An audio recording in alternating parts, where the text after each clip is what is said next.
Olá, mais uma vez nos encontramos no nosso programa Guia dos Perplexos, em mais um vídeo. O quinto seria o quinto vídeo da nossa programação Aprendendo a Pensar. Eu tinha dito a todos vocês que nesse vídeo eu examinaria, como fiz anteriormente na filosofia de Hegel, René Descartes, que também apresenta um problema filosófico parecido com o de Hegel, comete um erro crasso. No caso de Hegel, ele rompeu com o princípio de contradição. O ser é, o não ser não é. E Hegel rompeu com esse postulado, que era a base de toda a ciência, não só da filosofia, dizendo que o ser não é. O ser, porque o que existe, a realidade, é puro vir a ser, é devir. Então não há ser, o que há é o vir a ser. E o vir a ser faz com que justamente não haja o ser absoluto, já que, sendo o devir a lei absoluta, então o que hoje parece ser, na verdade está sendo. Então, ao invés do conceito de Eie, Asher, Eie, Hegel esposa o conceito de Yahvé, que é eu sou sendo, segundo alguns tradutores alemães, e, portanto, tudo se reduz a uma questão religiosa, metafísica, se assim queremos ver o fundo da verdade, né? No final das contas, tudo se resume à crença fundamental de cada ser humano. Então, já havia na antiguidade, com Heráclito e outros filósofos, a afirmação de que a realidade é puro devir, e outros que diziam que não, que a realidade é o ser. Mas a filosofia, a partir de Aristóteles, se fixou nesse postulado de que só há ciência do ser, não há ciência do não ser. Até Hegel, que vai dizer que, na verdade, esse postulado não vale, porque não há ser.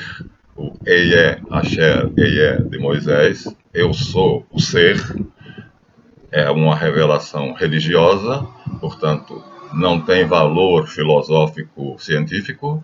O que ele observa que há é o devir, como dizia Heráclito, tudo está vindo a ser, é o tornar-se, né? Portanto, ele adere ao Cristo egípcio Kheperi, né? Aos processos descritos pelo monismo e pelo panteísmo, e, portanto, a uma noção não exatamente igual, mas próxima do Deus dos judeus, o Deus de Moisés, na verdade, não é correto dizer o Deus dos judeus, porque o Deus de Abraão, Isaac e Jacó, o Deus de Melquisedeque, é El Shaddai, ou é El Elyon, ou El Gadol, ou El Kai, é sempre El, com algum qualificativo, que no final das contas aparece no livro do Gênesis com o nome de Elohim.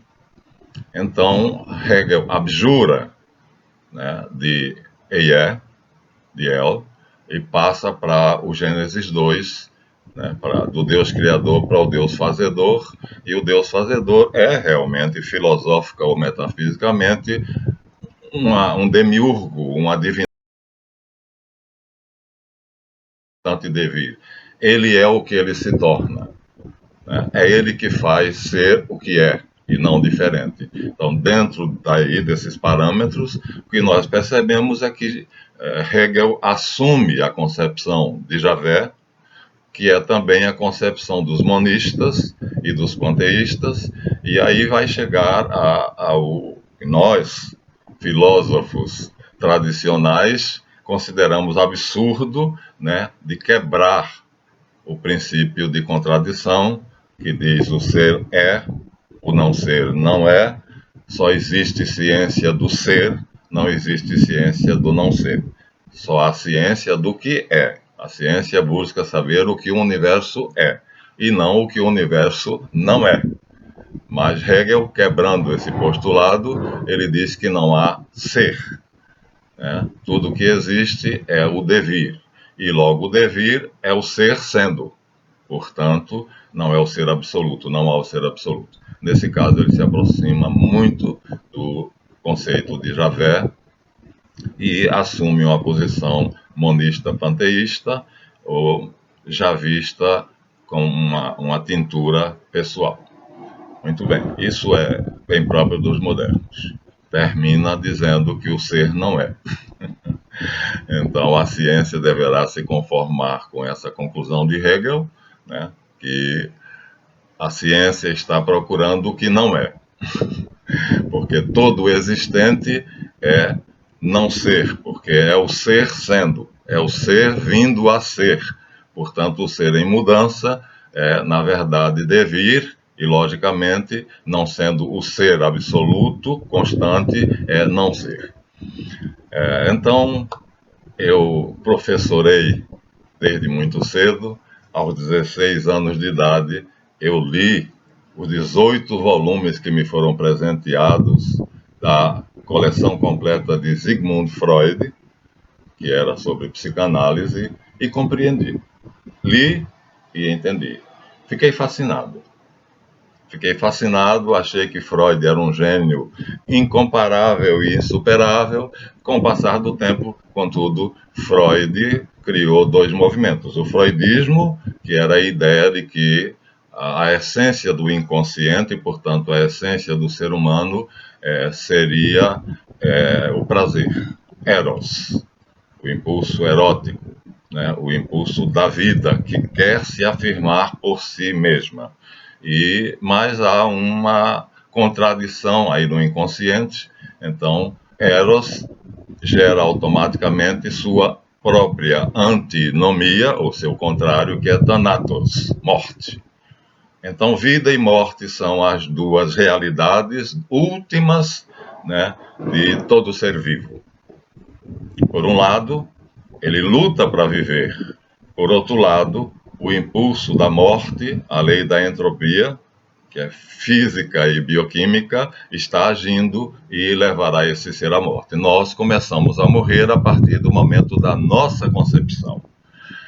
A partir da transformação do ovo em óvulo, começou o processo, né, do embrião, que se transforma feto, depois criança, e aí já começamos a morrer, porque o final desse processo será inevitavelmente o que nós chamamos de morte. Fiquei muito impressionado com essa afirmação de Freud, né, que o id, na verdade, contém dois impulsos antagônicos e da mesma força, que nós dizemos na linguagem comum o bem e o mal, né? Então há uma luta, né, cósmica entre esses dois impulsos, né, em relação aos seres vivos, mas na verdade em relação a tudo. Se você botar o seu carro dentro de uma garagem e não ligar para ele em 20 anos, quando você for ver, ele está destruído. Então a entropia é uma das leis do universo e Freud afirma que ela é, na psique do ser humano, lá no fundo do mais íntimo do nosso inconsciente, que ele chamou de id, ela se chama Thanatos, o espírito da morte, a força mortal, aquilo que mata. E contrapõe-se a ela Eros, que é o espírito da vida, do prazer, da alegria. Então essas duas forças lutam, né, maniqueisticamente. Então o Deus verdadeiro para Freud devia ser o Deus de Mani e dos maniqueus, quer dizer, o ser e o não ser, né? Ou o bem e o mal, Ormuz e Arimã. Ormuz, o deus da luz, e Arimã, o deus das trevas, lutando cada qual pela humanidade. Ormuz, lutando para levar a humanidade à luz, e, portanto, ao ômega da, vamos dizer assim, programação dele, de Ormuz, para o ser humano, que nós não sabemos qual seria esse estado, mas seria um estado de iluminação, né, de bem-estar, em todos os níveis, enquanto que Arimã tenta atrair o homem para o estado do não ser, das trevas, que também não sabemos o que seria um homem estar em completo estado de trevas. Como disse, essa afirmação de Freud me causou uma fortíssima impressão. E eu não consegui mais me desligar dela, né? E ficava, portanto, pensando, lendo e tentando distinguir se isso é verdadeiro, se, portanto, a vida é dois impulsos ou dois deuses, um deus e um antideus, lutando para saber quem vai prevalecer. No maniqueísmo, na verdade, Hormuz vai prevalecer, como nas histórias em quadrinhos, o bem sempre vence o mal, mas isso é só nas histórias em quadrinhos. Até que eu descobri o meu guru. Lendo sobre Freud, cheguei a um momento em que ele cria uma escola. Essa escola é constituída por vários discípulos, sendo o mais famoso deles a quem Freud concedia favor especial de responder perguntas e dialogar com ele, que se chama Carl Gustav Jung. Escreve Jung, mas pronuncia Jung. E Jung contradiz Freud.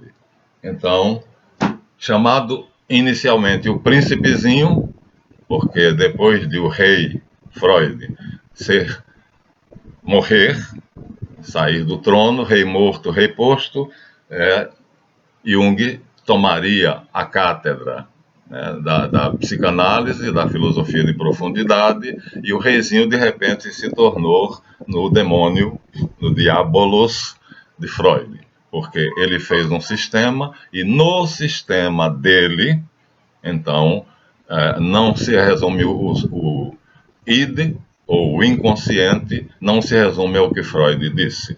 Ele falou, no inconsciente existe o espírito de morte, existe o espírito que leva o homem a cometer violências, a assassinar, a suicidar-se, a ser pedófilo, em suma, tudo isso. Mas existe algo profundamente bom que o homem não, vamos dizer assim, não teria como explicar, a não ser a gente admitindo que o homem é a imagem e semelhança de Deus e que tem consciência de Deus. Então há um impulso, né, de generosidade que faz com que, ultimamente, um táxi colidiu em uma determinada rua, colidiu com um outro carro, um automóvel comum. Ao colidir com o táxi, o automóvel saiu da via onde estava e, no lado oposto em que eles estavam trafegando, na calçada, havia um rapaz e uma mulher, a uma certa distância um do outro, e o rapaz olhou e viu que o táxi ia pegar a mulher em cheio. Então ele, instantaneamente, jogou-se sobre a mulher, empurrando-a para fora do percurso do táxi. Contudo, ele, ao invés de se jogar junto com ela, que ficariam os dois fora, Batman faria isso, porque o super-herói faz sempre a coisa certa, ele jogou a mulher e tentou voltar.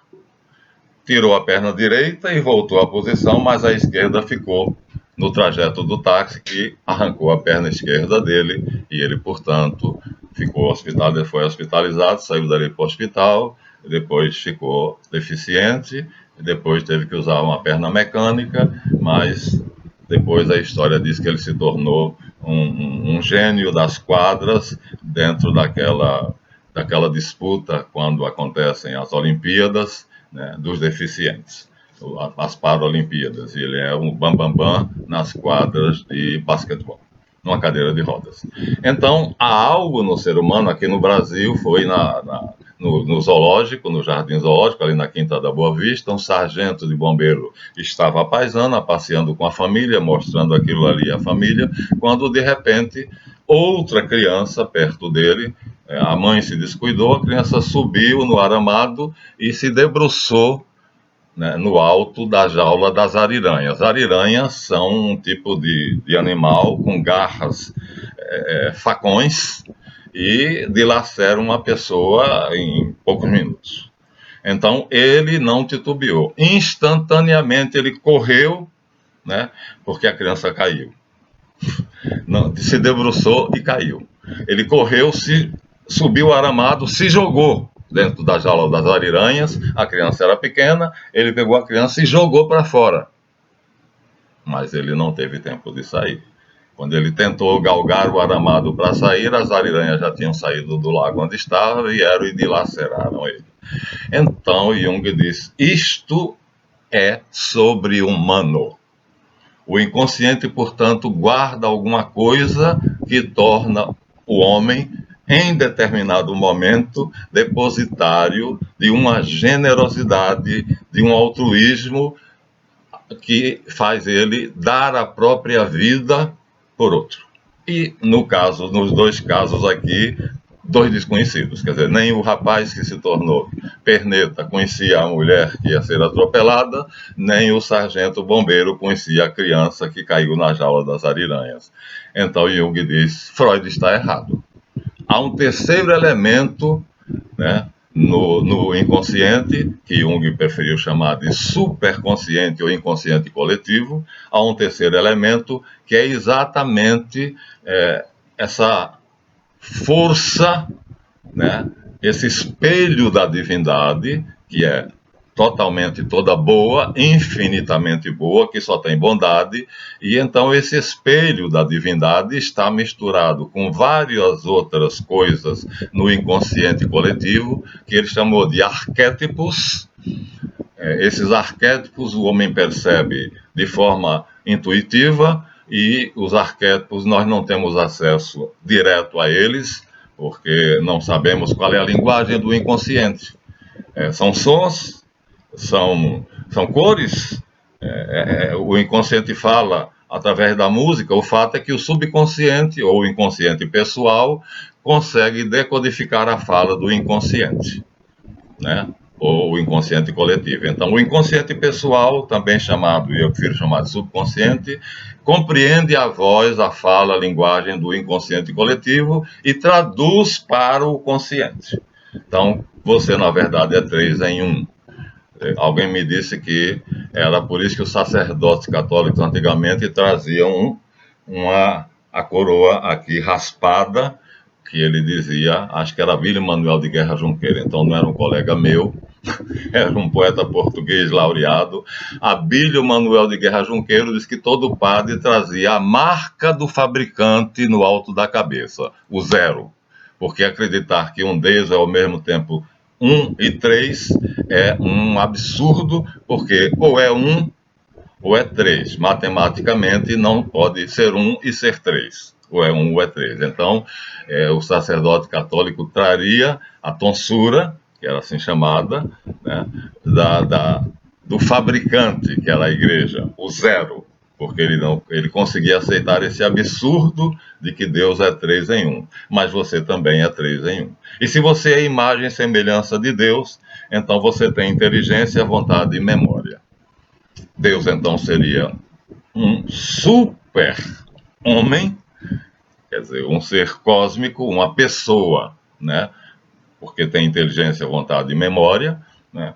Com inteligência infinita, memória infinita e vontade infinita. E essas 3 faculdades, esses 3 poderes, que a gente está sendo, de certa forma, relativizando as coisas, porque a Cabala nos ensina que o correto é não definir Deus, não dizer o que ele é. Então a Cabala diz que ele é o Ain, ele é o nada, quer dizer, nada do que você disser sobre ele é verdade, porque ele é o tudo.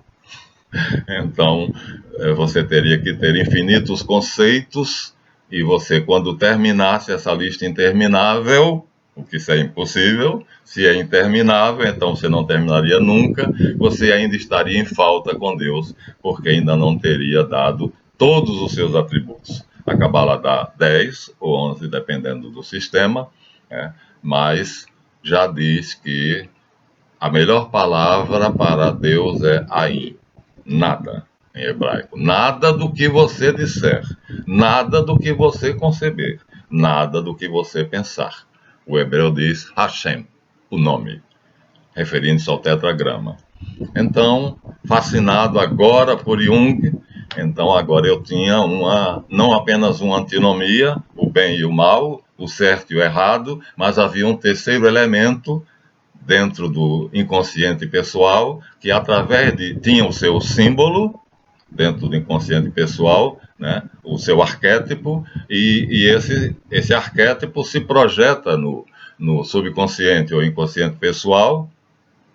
Os arquétipos estão no inconsciente coletivo, parece que eu aqui fiz uma pequena confusão, né, mas eles se projetam no inconsciente pessoal ou subconsciente, e o subconsciente é acessível à consciência cerebral, portanto, à consciência cortical, que é o que nós estamos usando aqui e agora. Então, os arquétipos se transportam, que estão no inconsciente coletivo, se transportam para o inconsciente pessoal em forma de símbolos, e como símbolos se manifestam nos nossos sonhos. Portanto, quando você decodificar um sonho, que é a tarefa da psicanálise, então você está decodificando, no final das contas, a linguagem do inconsciente, que Erich Fromm chama de a linguagem esquecida. A Bíblia está cheia de episódios de relato de sonho, né? José do Egito, que decifrou o sonho do faraó, né? Daniel, que decifrou o sonho de Nabucodonosor, José, esposo de Maria, a mãe de Jesus, que o anjo do Senhor apareceu em sonhos e disse: receba Maria. Então terminei ficando finalmente com o meu guru, e aqui a dinâmica do inconsciente, portanto, é uma das magníficas obras dele, que desqualifica completamente Freud. Então, a minha teoria psicanalítica não obedece mais à teoria de Freud. O freudismo, acho que hoje não tem o respeito de nenhum cientista sério. Chico Anísio fazia uma piada, um programazinho, em que ele dizia: tudo é sexo, tudo cheiro a sexo. Então, ele criticando Freud, e dizia que o ser humano busca, em última instância, o prazer. E o prazer mais acessível ao ser humano é outro ser humano que lhe dê prazer sexual, e reciprocamente. Então, isso é o freudismo, já não existe mais. A psicanálise resistiu à queda do freudismo. Então, a psicanálise continua, só que, através dos séculos, os grandes gênios da psicanálise, como Gary Horn e Erich Fromm, então, o próprio Jung, foram construindo sistemas alternativos, mas eu acho o do Jung o melhor de todos, e ele, na verdade, é o meu guru. Então, hoje, quando eu acordo, a primeira coisa que eu faço é perguntar-me, abrir os olhos: sonhei? Quer dizer, lembro, porque sonhar, né, a gente dorme para sonhar, afirma Freud.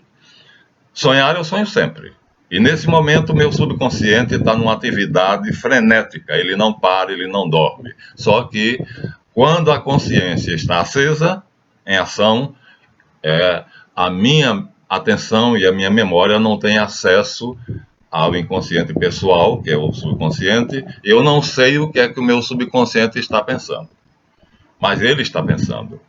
Ou seja, nós estamos sonhando o tempo todo, mas só quando nós dormimos e quando nós nos lembramos dos sonhos que tivemos, porque sonhar, você sonha toda noite, pode ter certeza disso. Eu dificilmente sonho. Não, você sonha toda noite, porque você dorme para sonhar. Agora, se você lembra do sonho, é outra coisa. Então, graças a Deus e graças à minha curiosidade científica, fascinado pela ciência da psicanálise, então eu procurei formação em psicanálise acadêmica, mas na minha época o Brasil só aceitava médicos, hoje não. Com meu diploma universitário de professor de letras, licenciado em letras, inglês e português, expressão oral e escrita e literatura, se eu chegar numa faculdade de psicanálise, eu posso apresentar meu diploma e me inscrever. Não há nem vestibular para psicanálise.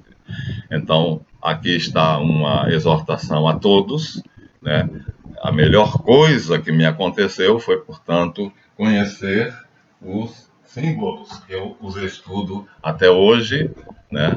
Nós temos vários livros sobre simbologia, alguns escritos por psicanalistas, pois os símbolos são a essência dos estudos da psicanálise, né? que na verdade é o parasímbolo, ou seja, o arquétipo do inconsciente pessoal projetado no subconsciente. Ao traduzir um sonho meu, eu na verdade estou conversando com o meu subconsciente, né, traduzindo os parasímbolos que ele colocou numa sequência cinematográfica, que eu, se traduzir certo, estou compreendendo a mensagem que ele mandou, e na verdade essa mensagem dele é uma ordem do meu inconsciente coletivo, que tem todo o poder sobre mim e sobre o que está ao meu redor, com os três impulsos que são, quer dizer, Eros, Thanatos e a santidade. A busca da perfeição para o ateu e a santidade para o crente, né? O estado de santo. Eu lembro que santidade, né, é uma palavra da mesma raiz de sanidade, e santo é da mesma raiz de São. Então, São Boaventura significa que ele foi santo, mas significa que ele tinha uma saúde perfeita. Então, um santo é simultaneamente uma pessoa sã, sadia. Olha que coisa maravilhosa. Então, o catolicismo sabe disso, mas talvez nem todo católico sabe. Ao dizer São Tomás de Aquino, Santo Tomás de Aquino, São João, São José, são de sadio.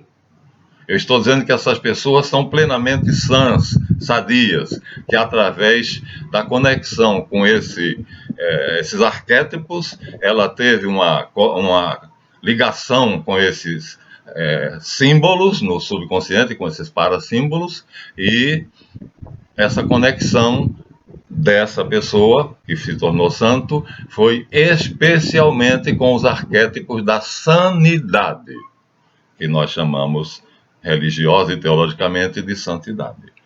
Então, seria desejável que todos tivessem acesso à linguagem dos sonhos, portanto, do inconsciente pessoal, que eu chamo subconsciente, que são o reflexo, o espelho do inconsciente coletivo ou do mundo dos arquétipos. Assim, nós estamos, então, substituímos por decisão instantânea, ao invés de falar ainda de Buscando a Sabedoria 5, que seria René Descartes, inserir aqui esse vídeo que nos diz que há uma verdade dentro do ser humano. Essa verdade está no nosso subconsciente e ela vem do inconsciente. Estamos, mais uma vez, como eu disse, em conexão com o verbo. Nosso pensamento é iluminado pelo pensamento divino, que se chama o verbo. É essa a luz que o crente busca, não é a luz da ciência. Então, a minha sabedoria, a luz da ciência, é uma, né? A luz da filosofia é outra, e a luz da minha religião é outra. Então, são várias luzes, e em todas elas eu procuro me tornar um alumbrado, ou seja, um iluminado. Ficamos aqui nos despedindo. Até a próxima.